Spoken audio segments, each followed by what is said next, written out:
Well, hello once again. I know I'm live. I know I can't stop going live, every now and then. As you can see, I'm currently working on this pen and ink at the moment, but this is working with a waterproof pen. The particular pen I'm using today is a Pilot drawing pen. I do use other ones as well, by the way. And this one is a Micron 01 Pigma, so Sakura Pigma Micron. So pretty good actually, I do like those pens. They got some decent fine nibs as well. But you want waterproof pens, and that's because I've got all these colours here, as you can see, which I'll be using throughout this painting as well.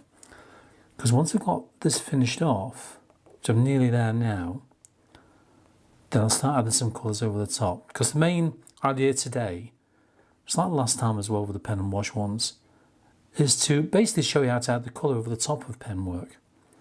Again, as long as it's a waterproof pen though. Okay, so what I'm doing now, instead of using the pen on its front, so instead of using the pen like this, so nearly vertical, bit of a slight angle like that, okay, you get some fine lines but quite dark lines. But if you angle that pen down, not completely horizontal, but slightly less than that, so you're just catching the tip of that pen like that, look. And you can really get some nice grazing effects, and that's what I've done around the top of this fungi here. Just very lightly, look. Just grazing it like that. See what I mean? So that's all I'm doing there. Just seeing if my microphone's a little bit too loud. It probably is a little bit. And just grazing like that. So all I'm going to do on this one here is graze it. Because when you look at that photograph, and I've got the coloured version at the moment, I do have the black and white one as well, which basically is this one here. Okay, so I've got here ready and waiting for me to use. And the black and white one alongside the coloured one will be available eventually. I've got to do it first on my Patreon channel. You know, not long after I've been live really. I've got to do the outline drawing for you and do some scanning, and then you can have that as well for my Patreon members. I know. Oh, bonus. So what I want to do with this is just darken it on one side. So darken that side, lighter this side. So the last part I've got to do before I start adding the colours over the top. Okay, just a little bit more like that. Now if you do like this video, remember to click on that like and share button down below. Because at least then, when I do put another video on here for you to watch and go live again, fingers crossed you shouldn't miss it. Alright, so a little bit more around there, just to graze it slightly. And then once I've got this on, I can switch to my other pen. Even though it's the same size nib, this is a 01, as you can see there. Look. So size 01. The Pigma, oh, a bit darker there, that's fine. The Pigma one is a little bit darker, even though it's the same size nib. Different mate though, isn't it? And that's why. So make use of that one there, blend that one in. Then go really light around this side here. So I get that sort of dome shape I've already got on there, as you can see. Alright, so a little bit more down there. And a touch more around there. Tiny squiggles, that's all it is. So instead of doing little lines like that on the side of the pen, I'm squiggling and scumbling, like so, very lightly. Just catching the texture of this watercolour paper. By the way, this is a £140 cold pressed paper by Bockingford. My favourite brand, I have to say. There are some very good papers on the market out there. Arch is one of them, isn't it? As a lot of people tend to use. But they also do the Waterford version as well, Bockingford. Well, it's not the St Cuthbert Mill, isn't it? Not Bockingford, the main manufacturer. And this is just one of them. Okay, so a little bit more on that side, using a darker pen, and that is ready to receive some colour over the top. Yeah, as simple as that. As simple as that, I know. Quite enjoyable doing something like this, though, because you can really lose yourself into it. What I tend to do, by the way, sometimes when you're working with so much detail like this, is that you get yourself a piece of card, cut a bit of a square or a circle inside that card, offer that card over an image or part of the photograph, and the same on your drawing. At least then you can just focus your eye on one area, right? So it's worth doing that. So cut a hole, cut a hole in a piece of watercolour paper, anything like that, some scrap pieces. I've got plenty, as you know, knocking about like that. Test the paintings, cut them up, and use the back of them. Don't throw them away. Make use of old watercolour sheets like that. Okay, that's enough of that. colours. I'm going to go for my colour photo now, which I've got on my tablet. And I'm trying to see the colours I've got in here, because what I want to do is provide lots of different colours for the top. Now the colour for the top is more like a reddy brown, isn't it? Like a very dull version. Yeah, like a brick colour really, in a way. I've already got some colours mixed up ready and waiting. So I'm going to start off with this one here, which is a mixture of yellow ochre and just a hint of Indian red. I'm not going to go through all the colour mixes individually, because that's going to be on my Patreon channel. But I'm going to tell you the first couple, then you can work that from there. If you're clever, you probably won't need anything else. I know, I shouldn't do that really, should I? Yeah, I'm going to tell you now. Let's start off with a size 2 brush. This one's by Rosemary & Co. It's the XP Series 366, there you go. Just out of interest. What I can do, very lightly, just wet the paper first of all. That's why I use watercolour paper rather than drawing paper for pen and wash. And because it's a reasonable weight, it doesn't bend or cockle too much. It will a little bit if you put loads and loads of water on, obviously. And this particular pad is glued all the way around as well, which helps. By a tiny gap, just in the top there, where I can just take it off with a palette knife or something like that. Okay, let's go for that yellow ochre mix. And drop that one in. Just initially. But I'm going to leave gaps in between as well. Very lightly. And the same as well for underneath, for the gills. I'm not going to wet down there though. There's a very watery consistency I'm working with. You can move it around on the paper as well whilst you're doing this. Very lightly like that. Just underneath. Have you ever painted fungi? Have you ever tried it? Let me know in the comments, right? Because it's quite interesting to know what you've done. Also, do you know much about fungi? Because I don't. So I'm not going to be clever and try to say certain names. So again, let me know. Quite interesting really. Can you eat this one? I don't know. But you can see how strong this colour can be. If you put it on too thickly, like in one big blob, it can be quite strong, can't it? But this is just that initial wash of colour, that's all this is. If it's too strong, blend it out with a damp, clean brush. Not soaking wet brush though. You want to be able to control it, don't you really? You do. You do. And the same down here.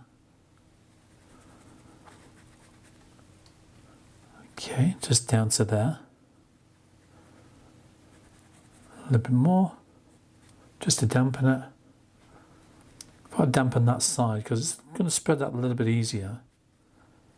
The wetter you have it, the longer it will take to dry, unless you've got a hairdryer or blowtorch. No, forget the blowtorch idea. And then towards the top. Okay, I'm going to go for another mix now. This one here. It's got yellow ochre in it. It has yellow ochre. And another colour, but can you guess what that colour might be? Let me know if you think you know what it is. It's a nice colour as well, actually. Nice and watery. And what I'm going to do is apply this first of all to the cap. Very carefully, very lightly. I'm going to water that down a little bit more. And then work your way along the top of the cap. Trying to lighten it in places as well. I don't want it too strong. It's okay this side because we've got the pen work underneath, and the more pen work you have, the duller, should I say, really, the colour can be when you do that, because it does dullen it down. It does darken it, all that pen work underneath. I know that some of my members, when they do some of my pen and wash paintings, they all do lovely jobs, of course they do. I've got to say that anyway, I know I have, but they do. But very often, some of them don't kind of use quite as much pen work. And the colours have been more intense, they stand out really, really well because of that. So it's down to the individual really, and how much detail you want to add when you're working with pen and wash. For me, I like quite a lot of detail. I always have done. I'm a fine artist, I do enjoy my detail work. And when I'm let loose with a pen in my hand, Yeah, time kind of flies by, it really does. Well, it seems to anyway. I'm going to fill that one in there. Now I've got another colour down here, which is the same colours again, but with a little bit of blue in there as well, just to dullen it down. I can use that for the darker side. Don't go to the dark side. Just for the darker side down there. And also towards the top of the cap, just there, okay? Thinking about the shape all the time here. This is just the first wash, and if you wanted to with this, once it starts to dry, because it invariably dry a little bit lighter, which it usually does, then you can go over the top with another wash of colour if you wanted to. Or, whilst it's still damp, just drop in a little bit of colour here and there, just to create a little bit more shape as well. Like that. Yeah, shh. Why am I whispering? I don't know. Let's go back to the yellow ochre one and work on the lovely gills down here. I always think of fish, don't know why. Okay, just down there. And add some more that's in there, but quite random really. I don't want it all the same in there. And then I've got another colour mix, which I'm going to use in conjunction with this one. Got plenty of colours on the go here. And by the way, if you want to know what paints I'm using as well, the ones I use all the time are my Winsor & Newton half pans, okay? Sometimes I'll fill them up, sometimes I won't. Sometimes I'll put a whole brand new half pan in there. Depends on what I've got in stock really more than anything. So Winsor & Newton are the ones I do prefer. But I know there's plenty of good brands on the market out there. If you're new to watercolours and also pen and ink, anything like that, I suggest that you buy the best you can afford, you know, because the quality can really make a difference. It really can, and the paper especially. I'm going to go for this colour now. Look how bright that one is. Oh, that one has got a little bit of burnt sienna in it. I'll tell you that much. And with this one, you can use it for the slightly darker areas. Just inside here. Just enrich that colour now. Just in places. The size 2 is a size I don't always use. I tend to very often use the size 00 for most of my work. And if you're interested in what size that one is, it's just this one here. Look how tiny that is. Dinky, innit? That's why I say up north. Hey, dinky that one, lad. Aye. Hey up, lad. And then I'm going to go towards here as well. So the size 00 is my favourite size brush normally when I'm working with wildlife.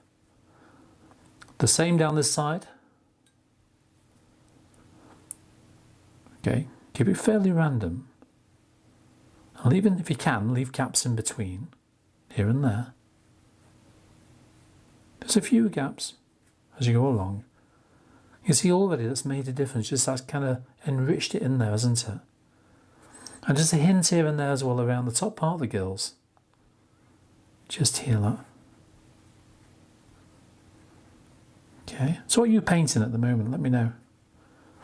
Be interested to find out actually. What's your favourite sort of subject when you're painting? When you're working with watercolours especially. Or if you're a pen and wash or pen and ink even person, let me know what you're working on. Is it an animal? It's working down these gills as well, all the way around. Just trying to vary the colour more than anything. It's not all the same in there. The idea of pen and wash is that you've done all the hard work, you've done all the detail work working with pens. Putting the colour over the top is the easy part, which it is. It is, just got to get the right colours or something similar, that's what it's got to be really. It doesn't have to be exactly the same, it really doesn't. Now if you've got any questions you want to ask me today, let me know. Because I've got Jo downstairs, I'm upstairs by the way, hello. She's downstairs watching this as well. And if there's any questions which need me to answer during this live session, that can be answered, you know, in a timely fashion, then please fire away and let me know, okay? Okay, a little bit more down there. And I think that'll do for now, underneath the gills, okay? Now that's dried quite well. It's not nearly dry, it's nearly dry, not quite. I'll leave that for now, but it's actually dulling down a little bit more, so I might add a little bit more over the top of that. But we'll see. the colour's not far off, is it? It's just a little bit pale, but that's okay. Okay, let's start working down the stem. And I can use this colour here first of all. You can see that the light is coming from the left-hand side on that photograph, isn't it? So because of that, you find that most of this right-hand side is going to be fairly dark in a way. I've added a bit more detail in there already with the pen. It's quite patchy. So I'm going to put a few little patches here and there. Again, concentrating mostly to the right-hand side. Okay, and then very lightly, touching the paper from the top. And a few barely discernible lines within the lightest area. Look at that. Straightforward, that. Along there. And I want a brighter colour now for down the base. So, I don't know. I'm going to go for this one here. And add that one in. Just to brighten parts of that base. Not all of it. Just parts. To change the colour, change the flavour. So it's not all the same. And just using your finger to push it around helps as well, by the way. It does, honestly. It does. It's going to soften this down a touch more. The more you look, the more you tend to see. Okay, a little bit down there. Okay, I'll need to paint the other two as well and see how they go on. But doing the same sort of technique along those. But meanwhile, while I start on that one, I'm just going to show you this little video about what we've got going on this month on our Patreon channel, okay? So bear with me a minute while I work on that. Here we go. Hi, my name is Paul Hopkinson and welcome once again to one of my watercolour video lessons. Now today's project for you is how to paint a lovely swallowtail butterfly. Now there's a variety of different swallowtail butterflies around the world, but this is the one that we get here in the UK. And our main focus today is working with masking fluid. Also, we've got to paint the whole thing, of course we do. But masking fluid is one of those substances which you need to really control carefully, because too much of it can sometimes ruin the paper or ruin the painting, and not enough of it doesn't give the effect that you want. Now traditionally masking fluid is used to reserve the white of the paper, isn't it? But in this case what we're going to be doing is to reserve the colours on the paper. Yeah, a little bit different. And also we're going to be using the masking fluid to create all these tiny dots here. We'll add more detail over the top of that as well, by the way. But lots of these dots here we can see within the wings and around the bottom of the wings as well. But by doing so, that creates a lovely textured feel to those wings. So once we've painted the background, painted the flowers nice and pale on there, what we need to do is work on all the detail for this lovely swallowtail butterfly. So I think we better get the brushes wet, don't you? And let's get started.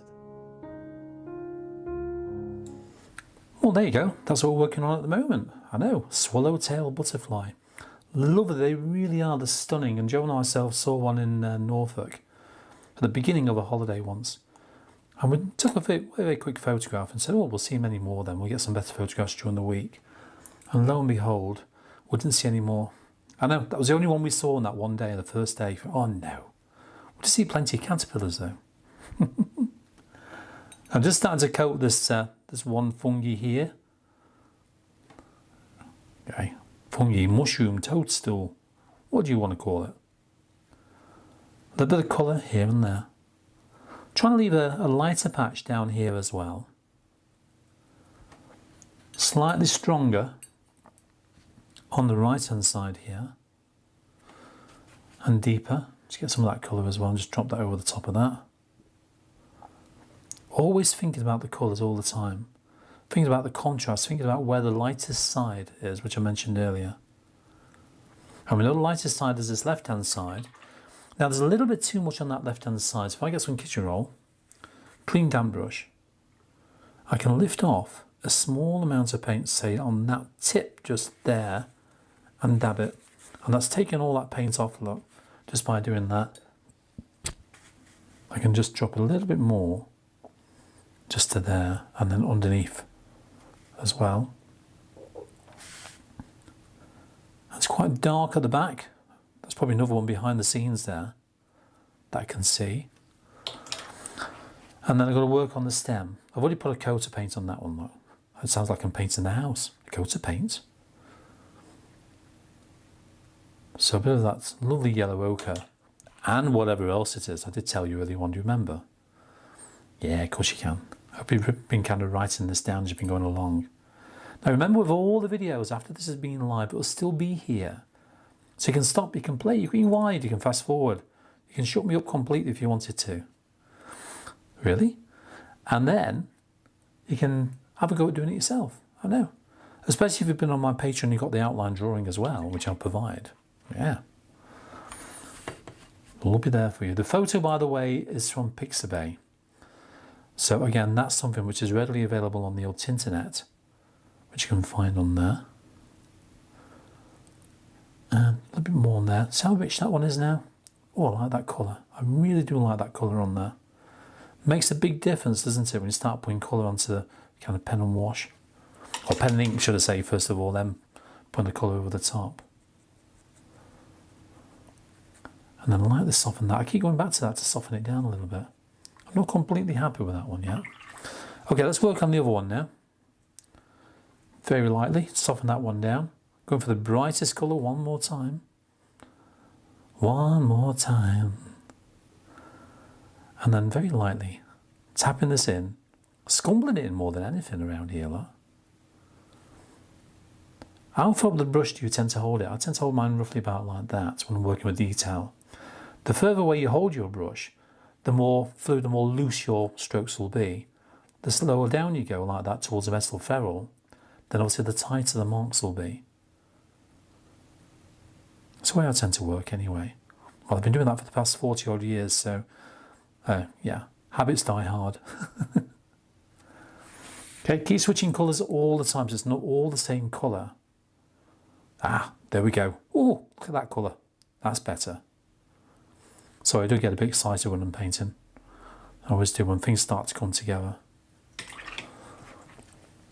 And then very lightly soften this down with a damp, clean brush. And you have to separate every single word when you say that as well. Okay, I'm going to go back to my yellow ochre mix. Add this down here just initially. And also on the gills. And then that bright colour underneath as well. I'm looking forward to getting the greens on, you know, that's next. Greens. And then the brightest colour, that one there. Really, really bright, isn't it? Just down here as well. And there's a few little white marks in there, which obviously the light is catching. So I think I'm nearly there with that one, for now. And the good thing about all of this, you can go over the top of it again, as I mentioned earlier. You know, now before going to the green, just dampen down the cap again on this main fungi that we've got here, the main beastie. Go for the same colour again. You know the ones now. Well, you know you don't really, do you? But you got some idea what they are.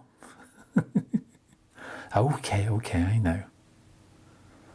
Just brighten that colour slightly more, a little bit more, but not much. But well, more or less one side I'm looking at there, really. Yeah. That'll do. Okay. Right, greens. And also, when you look behind the scenes, you've got this colour here, haven't you? And that's more of a browny green. So what I might use, you know, is this colour here. And add that one in there first of all. Just where we've got the greenery just in front of that. And just by touching it in. The good thing about painting all these areas here is like they don't have to be perfect, they don't have to be spot on. It doesn't have to be the same as the photo. Honestly. You can make it up as you go along. And I have with some of this when I drew it out. Don't tell anybody though. That's my secret. In fact, that's our secret now, isn't it? A little bit of green over the top of that so they can mix together. They can make friends on the paper there. There you go. And the same on the back here as well.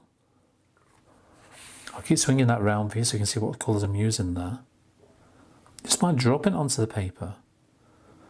Again, I'm not having to worry about detail or anything like that. Okay, a bit more around there. Now, answer this one question for me, will you? Especially while I'm live. Even if I'm not live, when you're watching this on catch-up. Where are you from? Where are you watching from? What country are you in? What's your shoe size? Don't forget that one. I'd like to know, you know, I really would. No, forget the shoe size. I'm not interested in that one. Then I'm going to go for the purple. This one here. Ooh, it's all posh then. This one here. Oh, hello. And I'm going to add this one down here. I'm going to be careful. I'm going to be very, very good from here on, all right? I behave myself. By scumbling it onto the paper. It's quite dark, but I'm going to lighten it in places as well. We've already got the black on there, which is the pen. So we've got the colour, we've got the detail. Well, the colour and the detail. And this particular colour's got a bit of purple in it. But I've made the purple by using a red and a blue. And then another darker colour to mix in with that one as well. And just adding this in onto the paper in places. I'm going to water this down a touch now. Just not too intense or too dark. Then around here, leaving some light gaps in between. I want the light sort of glistening on this. Just in places. Add a bit more red in there as well. Quite creamy actually that is now. Just to change the colour a little bit more. As I always say, change the flavour. Not that you're going to eat it, of course. No. These might be poisonous. You don't want to eat those. You don't know, do you? You tell me. Are they poisonous? I'd like to know. Okay, just down there. And a little bit more down there. Now you can see the purple coming through. A bit more towards that kind of browny green bit of wood or whatever it might be down there. I've got no idea. And then towards this side as well. Again, leaving plenty of little kind of light gaps in between there. You don't want to completely cover it. That's the only thing, isn't it, really, with something like that. What about the other side? Yeah, not a lot. I'm going to put a little bit down here. Again, we've got our pen marks in there, ready to go anyway, so I don't have to think about detail. I'll keep saying that because I've got to remind myself not to go detailed with the brush, which is what I normally do, as you know, with my paintings. If you follow my work on here or on Patreon, you know what I mean. Let's go for the greens. Okay, we've got a pale green and we've got a sort of a mid-tone green between the two. The pale green, let's use that one first of all. Quite watery in there. And I think I'm going to add that one, probably to here first of all. Look at that. I know, that's really pale. Quite bright actually, isn't it? A bit like me. Yeah, a bit like me. Just down to there. And just crossing over the top of that one there. I'm going to drop in a touch of this one as well at the same time because I can and because I want to. Just to change the colour in places. Adds a bit more sort of dimension to it really because it's a bit flat. Just on the underside of that. That's one done. As quick as that. I know. Got a one there, no one there. Oh, and they went into a Queen song then. Another one bites the dust. Dum, dum. Anyway, and one round there as well. And just to here. Again, a little bit of our deeper green.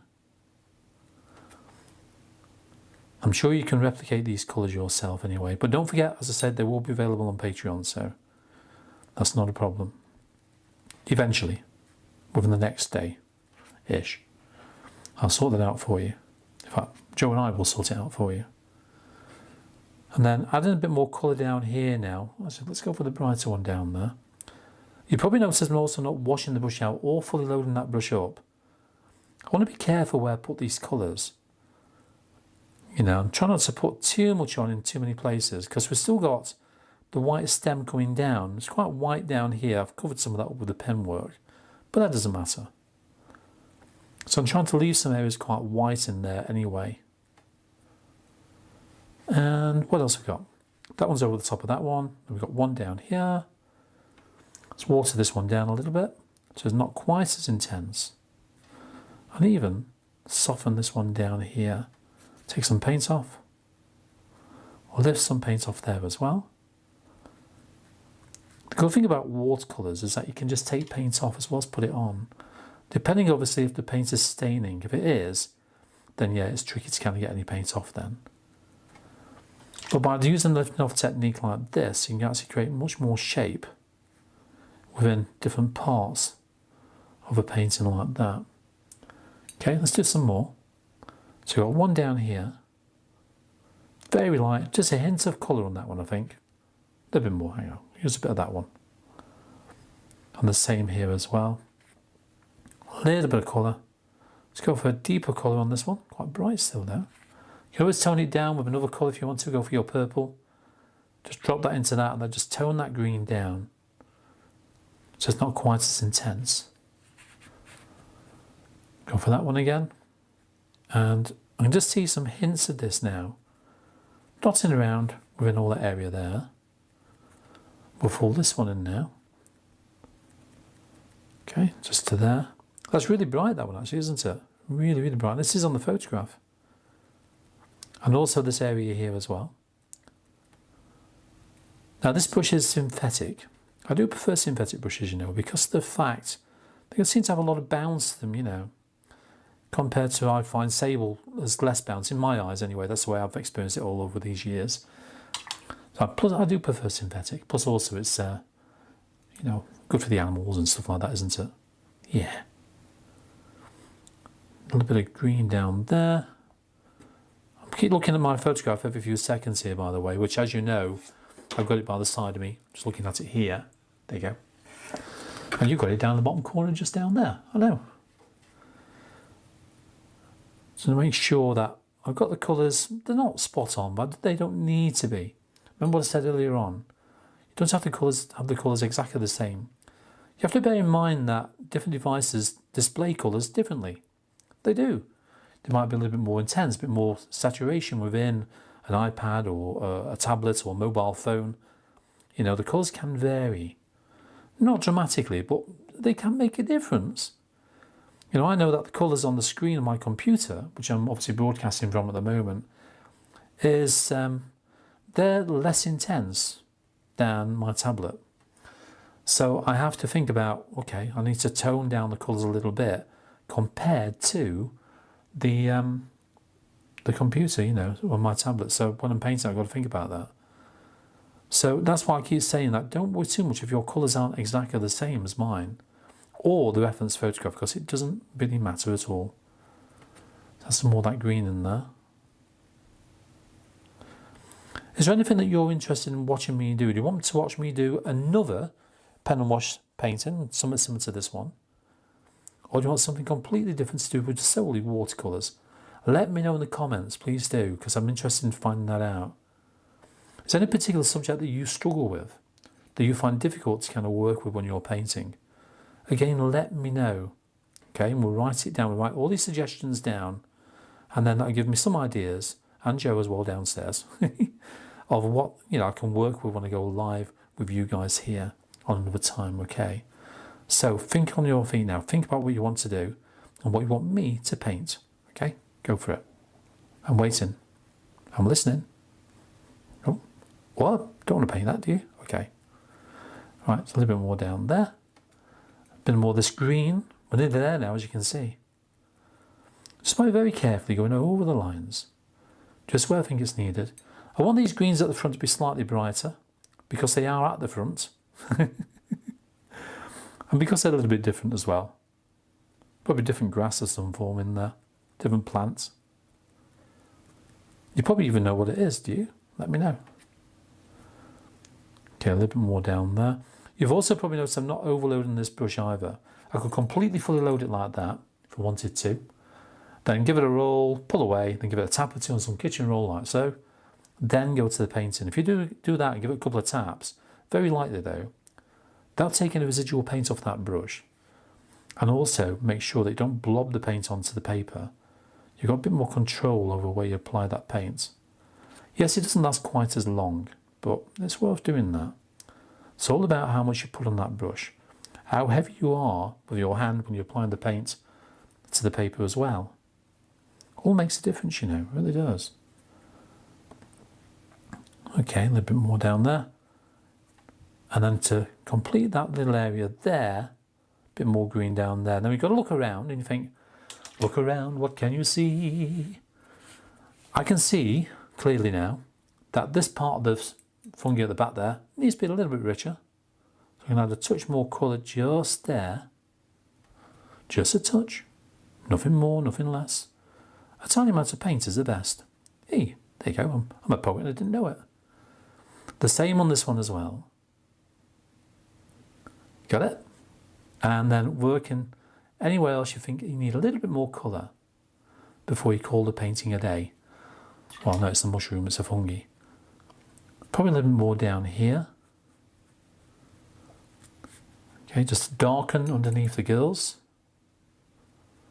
Just there, and in places, not everywhere, under there as well.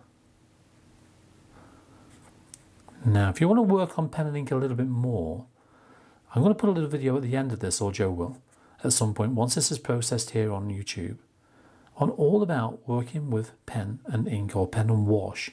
We'll see what we can find for you to watch, okay? So hope you enjoyed that. Until next time around, we'll say goodbye for now, okay? And keep them brushes wet, and also them pens working really, really well. Until next time, bye for now.